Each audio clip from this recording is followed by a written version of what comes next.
Hey everybody, so in today's tutorial we're gonna start getting into actually editing stuff in game. Editing stuff in game is actually pretty simple. This is just some stuff you may need to learn with properties and everything. But we'll dive more into it, and if you have any comments, just comment it in the comments below and I'll answer them in the next video I create. So what we're going to do today is we're going to create a brick. It's going to be simple, a red brick on here, and when we touch it, we want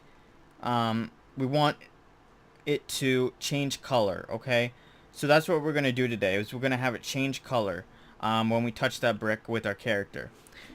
So just for, you could use a local script or you could use a server script for this.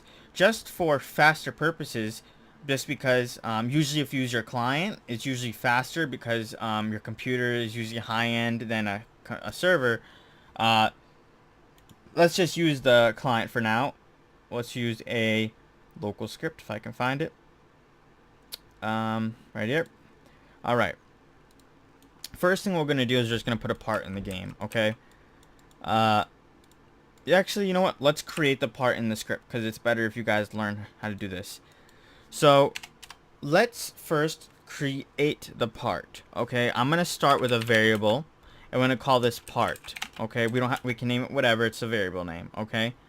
Then after calling it part, it's called an instance. Anything that you create in the object. So if we look at here, objects. So like a brick, mesh, anything, explosions, force field, a frame, humanoid, a mesh part, a model, pants, point lights, anything in the game is going to be an instance. An instance is just an object. Okay, so we do instance.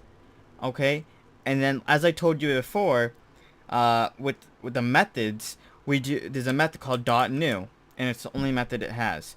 So it's saying we're going to create a new instance, and we do parentheses. So it's a function, and we're going to call it. This takes two parameters, okay? We're going to give it two parameters. The first parameter is the instance name, okay? The instance name is called part, okay?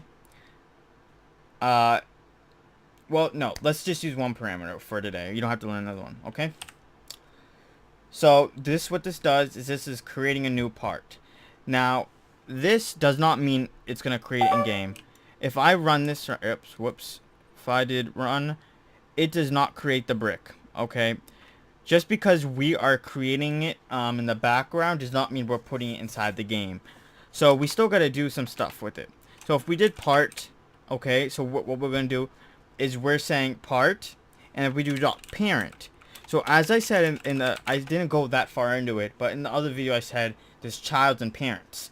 The parent is going to be it's like a hierarchy, okay? The parent is always the one that's above the selected.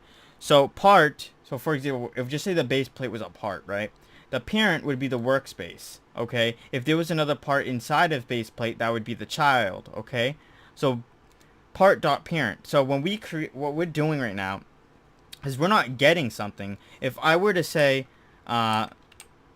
equal to game.workspace, okay? Whenever you want to access the workspace, you can just do game.workspace. You can do game get service, and then workspace is so many ways. For a simpler way right now, we'll just do game.workspace. That's just saying if we select this workspace, that's saying put it in here, which is where everything can be viewed. If we'll also look here, there's a thing called parent, a property here. Okay, that's what we're changing. We're saying .parent equal to game.workspace. Okay, whenever we use dots, when we have like a object, it usually means we're trying to access a property. So we can do .position, .name, .velocity and equal to something, .can collide, .anchored. We can edit all this just by using the dot.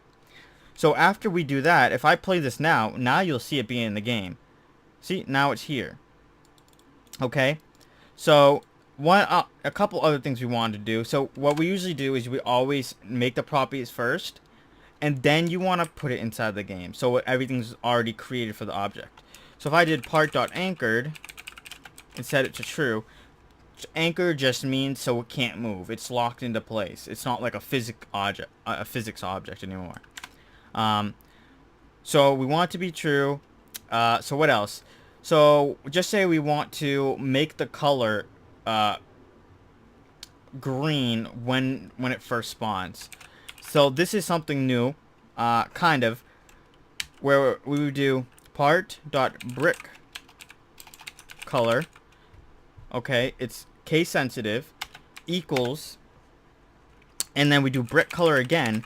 But as I told you before, instance.new was a method, right? If we look here, brick color isn't something we can just say, oh, because look at that. That's not something we just equal to and then a string. This is actually an instance too. So just say we want lime green, right? We would do brick color dot new. So once again, it's making a new color. And inside here, we do the color we want, which was lime green. I believe that's what it was called. Let's look at it. Lime green, correct. So now if I press play, we're going to see we spawn in the game with that green object. Okay, let me just turn off this heater. Alright, so we spawn in the game with this green object spawned. Okay, so now we have everything we want. Okay, so right now what we want to do is now we're going to create an event. This event is, like I told you before in the previous videos, an event is something that happens when another thing happens. So it's going to call a function whenever we touch this object. Now this function, this event name is called .touched. This is in pretty much any physical and collidable object. So if I did part and I did .touched, okay, because part let's look. Okay, let's see. Let's go into ROBLOX part. Sorry, part class part properties functions and then events touched right here. So it says fired when another object comes into contact with this object. Okay, so fire just means it calls it calls the function. Okay, so .touched, and then when we have the event, we want to connect it to a function.